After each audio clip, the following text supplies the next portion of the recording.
Praise God. सबको जय मसीह की।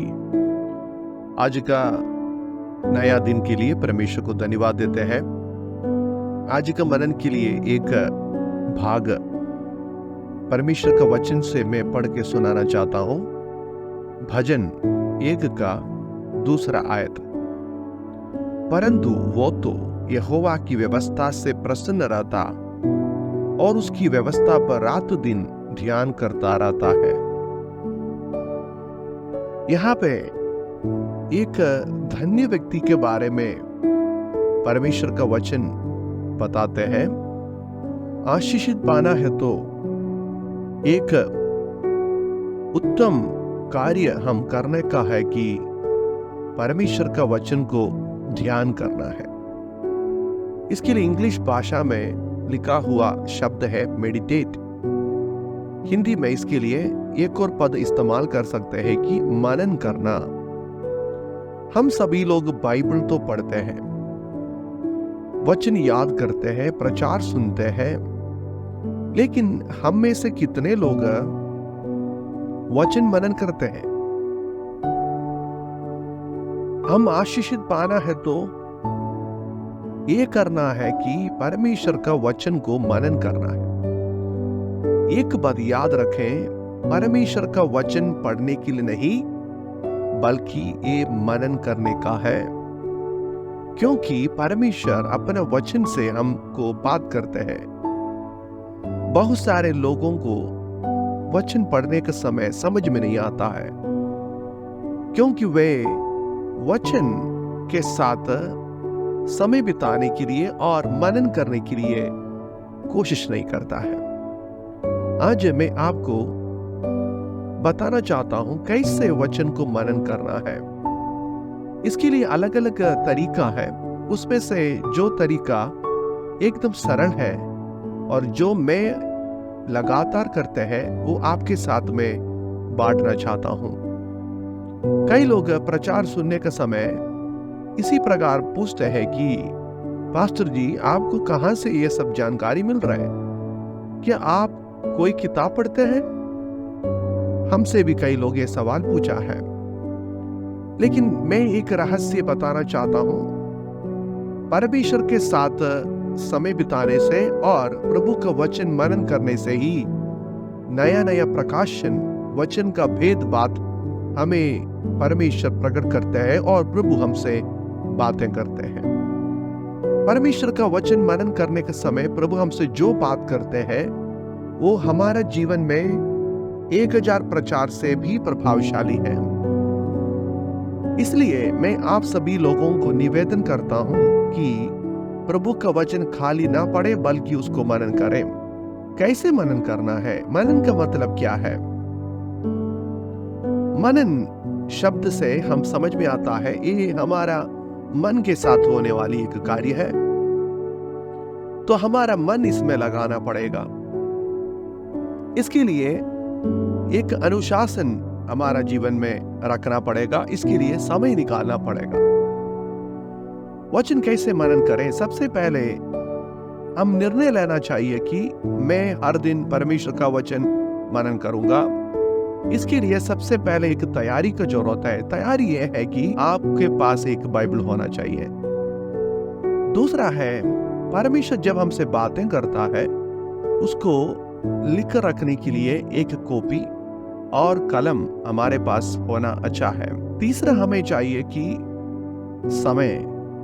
हम लोग दिन में बहुत बातों में व्यस्त रहता है, इसलिए हमें ऐसा समय चाहिए जब हमारा मन आराम और शांति से रहता है, जो हमें कोई प्रकार की डिस्टरबेंस और हमें कोई प्रकार की रुकावट नहीं देता है। हमारा ध्यान पूरी से वचन में लगा सकता है। इसी प्रकार के एक समय निकालें। उसके लिए अच्छा है कि सुबह सभी लोग उठने से पहले आप उठें और वचन मनन करें, क्योंकि एक शांति आप महसूस करेगा, प्रभु आपसे बातें करेगा। नहीं है तो आपको रात में सब लोग सोने के बाद और आप एक समय निकालें। नहीं है तो आप जहां पे शांति महसूस करता है उसी जगह में जाना अनिवार्य है। और हमारा ध्यान को भटकने वाली हर प्रकार की बातों को दूर करें। जैसे कि हमारा मोबाइल फोन, लोग इत्यादि चीजों से हम दूर रहें ताकि प्रभु हमसे बातें कर सके। तो हम फिर मनन कैसे स्टार्ट करें? प्रार्थना के साथ एक भाग को आप चुनना है। इसके लिए अच्छा है कि वचन को लगातार पढ़ें, क्रमानुसार पढ़ें, ताकि हम समझ सकेगा कि वचन में क्या लिखा है। इसलिए वचन बाइबल का कोई भी एक पुस्तक चुने, उसको हर एक अध्याय को क्रमानुसार पढ़ें, प्रार्थना के साथ हमारा मनन शुरू करें। तो प्रभु से अगुवाई मांगे, प्रभु आप मेरा दिल से बातें करें, मुझे जो कुछ जरूरी है वो हमसे बातें कीजिए। इसी प्रकार प्रार्थना करेगा तो पवित्र आत्मा आपको सहायता करेगा, आपके मन में नया प्रकाशन देगा। तो उस समय हमारा कोई भी बातों के बारे में सोचना नहीं, ऐसा आप प्रार्थना करें, प्रभु मेरा सारे चीजों को मैं आपके हाथों में सौंपता हूँ, मेरे चिंताओं को, मेरा परेशानियों को, मेरा ध्यान को भटकने वाली बातों को मैं आपके हाथों में सौंपता हूँ। सब चीज प्रभु के हाथों में सौंपे और हम आराम से उस बातों को छोड़कर प्रभु के चरणों में बैठे। पहले जो चुना हुआ पुस्तक का एक अध्याय को ध्यान से पढ़े। पढ़ने का तरीका है, वचन पढ़ने के समय आप अलग अलग प्रकार पढ़ सकता है। कई लोग बाइबल जोर से पढ़ता है, यदि आपको उसी प्रकार पढ़ना है तो अच्छा है।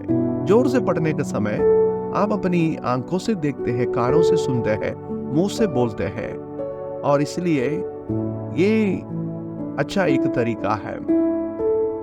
धीरे पढ़ें, स्पीड कम करके पढ़ें, और पहले एक बार पढ़ने के बाद जब आप पढ़ने के समय कोई भी आयत आपको ज्यादा ध्यान आपके उसके तरफ खींच रहा है तो उसी को आप अंडरलाइन करें, उसी को आप नोट करें, उसी को मनन करने के लिए चुन सकता है।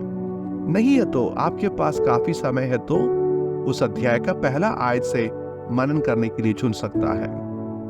तो पढ़ा हुआ वचन को कैसे मनन करना है, पूरा एक साथ आप मनन नहीं कर पाएगा। जैसे आप रोटी खाते हैं, चावल खाते हैं, आपके पास एक प्लेट में पूरा भोजन रखा है तो एक साथ आप कभी नहीं खा पाएगा। इसलिए आप क्या करते हैं, रोटी तोड़ते हैं और उसको सब्जी में मिला देता है, मुंह में डाल के चबाते हैं और उसका टेस्ट आप चखते हैं और आप उसको निकाल देता है। ये कार्यक्रम के लिए आपको आराम से बैठना पड़ेगा और आपको समय लेना पड़ेगा। उसी प्रकार वचन का एक एक शब्द को हम समझें, सोचें। तो मनन में क्या करना है, सबसे पहले उस आयत को आप चुनने के बाद, अध्याय अभी चुना है, उसमें से आपने किसी एक आयत को चुना है, एक या एक से अधिक आयत को आप मनन के लिए चुन सकता है। इसके बाद उसको अपनाने के लिए, आपका भीतर में वो वचन रखने के लिए आप क्या करना चाहिए, उस वचन को धीरे धीरे पढ़ें। उसके लिए क्या कर सकता है, सबसे पहले आप उस वचन का हर एक शब्दों में ध्यान दें। एक उदाहरण के लिए भजन 1 का पहला आयत को चुना हुआ है, वहां पे इसी प्रकार लिखा है कि क्या ही धन्य है वो पुरुष जो दुष्टों की युक्ति पर नहीं चलता और न पापियों के मार्ग में खड़ा होता और न ठट्ठा करने वालों की मंडली में बैठता है। तो ये वचन हमने चुन लिया है, तो इसको हम मनन करने जा रहे हैं। तो सबसे पहले मैं क्या किया है, इसका पहला शब्दों में ध्यान देना, क्या ही धन्य है। तो यहाँ पे एक शब्द हमारा नजर में आया है कि धन्य। तो धन्य के बारे में सोचें। तो मनन में क्या करना है, पढ़ना, सोचना, समझना, जीवन में लागू करना। सोचना, समझना, जीवन में लागू करना है। पहले धन्य व्यक्ति के बारे में जरा सोचें, धन्य मतलब क्या है। तो सोचने के समय सवाल पूछे उस शब्दों से, क्या है, कैसे है, क्यों है, इत्यादि सवाल पूछें और आप खुद उस सवाल करें, उसके बारे में सोचें। उस समय आप किसी से इस सवाल का जवाब ढूंढने का नहीं, बल्कि प्रभु से पूछें। इसका मतलब क्या है, सोचिए उसके बारे में। यदि आप उस शब्द नहीं समझ पाते हो तो नेक्स्ट शब्द में जा सकता है, लेकिन आप उसके बारे में समय निकाल के सोचें। धन्य मतलब मैं जब मनन किया मुझे ऐसा समझ में आया कि आशीषित व्यक्ति है, जो आशीष पाया हुआ व्यक्ति है। दुनिया का नजर में सब लोग वैसा बनना चाहते हैं ना, सभी लोग धन्य बनना चाहते हैं। उसके बारे में जितना आपको सोच सकते हैं सोचिए, और उसका मतलब जो मिलते हैं आप अपना कॉपी में लिख सकता है। नेक्स्ट शब्द है धन्य है वो पुरुष। ऐसा व्यक्ति के बारे में बता रहे हैं, आशीषित व्यक्ति के बारे में। वो व्यक्ति, वो पुरुष, वो व्यक्ति कैसे होता है? दुष्टों की, दुष्ट मतलब क्या है? दुष्ट मतलब जो गलत काम करता है। और उसको और गहराई से जाएगा तो परमेश्वर को जानने के बाद भी अपना मर्जी में चलने वाले हैं तो दुष्ट। कई लोगों को परमेश्वर के बारे में जानता है, फिर भी वो परमेश्वर को मानते नहीं, अपने मर्जी में चलता है, दुष्ट। युक्ति मतलब क्या है? नेक्स्ट शब्द देखें, युक्ति। युक्ति मतलब योजना, इच्छा, वो लोग जो बोल रहे हैं उसी का तरीका। और नेक्स्ट शब्द देखें, दुष्टों की युक्ति पर नहीं चलता है। चलता मतलब जीवन बिताना है, वो तरीका को अपनाना है। तो धन्य मतलब आशीषित व्यक्ति का मतलब है कि वो जो परमेश्वर को जानने के बाद भी अपना मर्जी में चलने वाले लोगों का योजना और इच्छा के अनुसार जीवन नहीं बिताता है। तो यहाँ पे आप सवाल कर सकते हैं अपने आप को कि मैं क्या एक धन्य व्यक्ति है और मैं दुष्टों की युक्ति पर चलते हैं? क्या मैं दुष्ट है कि प्रभु को जानने के बाद भी अपना इच्छा में चलते हैं? अपने आप को आप परखते हुए भी ये वचन को आगे मनन करना है। आगे लिखा है पापी। पापी मतलब क्या है? जो परमेश्वर को नहीं जानने वाले हैं, यानी परमेश्वर को नहीं जानने वाला पापी है। पापी, नेक्स्ट शब्द लिखा है पापी के मार्ग पर।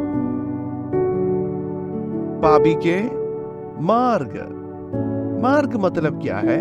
रीति रिवाज, जीवन का तरीका है। तो परमेश्वर को नहीं जानने वाले लोगों का रीति रिवाज, जीवन का शैली, पापी की मार्ग में खड़ा नहीं होता है। खड़ा होना मतलब साथ देना, साथ रहना, पालन करना। और धन्य व्यक्ति परमेश्वर को नहीं जानने वाले व्यक्ति के साथ क्या नहीं देता है? उसका रीति रिवाज, जीवन का तरीका को साथ कभी नहीं देता है, साथ रहता नहीं है, उसको पालन नहीं करता है। और नेक्स्ट शब्द देखें, ठट्ठा करने वालों की मंडली में बैठता है। ठट्ठा करने वाला मतलब मजाक उठाने वाले, यानी परमेश्वर के सामने दिखावटी करने वाले। मंडली मतलब समूह, समाज। बैठता मतलब समय बिताना। अभी धन्य व्यक्ति का 3 खूबी बता रहे। वो दुष्ट का इच्छा के अनुसार नहीं चलता है, उसके योजना के अनुसार जीवन नहीं बिताता है, परमेश्वर को जानने के बाद भी अपना मर्जी में चलने वालों के साथ उन्हीं के इच्छा के अनुसार नहीं चलता है, परमेश्वर को नहीं जानने वाले लोगों के रीति रिवाज का साथ नहीं देता है, और परमेश्वर के सामने दिखावटी करने वाले लोगों का समाज में समय नहीं बिताता है। अभी देखिए, इतना परमेश्वर हमसे बातें किया है, तो देखिए फिर हम क्या सब सोचना, इससे परमेश्वर हमसे क्या बोलना चाहता है, वो ये संदेश।